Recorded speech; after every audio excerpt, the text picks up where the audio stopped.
Hello everyone! Dali ko i-share ninyo ang gamay nga tips about kung saan ninyo pag-monetize dali sa ads on Reels. So, kini nga tips, kaya nakuha na pa ko ni siya sa usa ka sikat nga vlogger dali sa Cebu. So, ni-share siya sa iyang experience kung saan pag-monetize og dali. So, ako, nag-request na ko og ads on Reels sa akong page.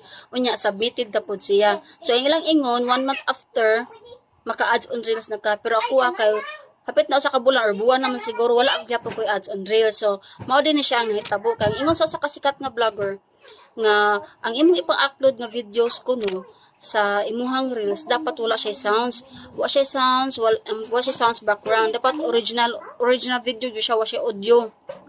So nangukay ko sa ako ang Reels, ako mga video, so dabay ubay jud siya ang daghan og sounds, daghang background nga sounds. So mao na siya sa usa sa nahitabo nga mang dugay kaayo ko naka-ads on Reels bisan og nag-request na ko, submitted na siya.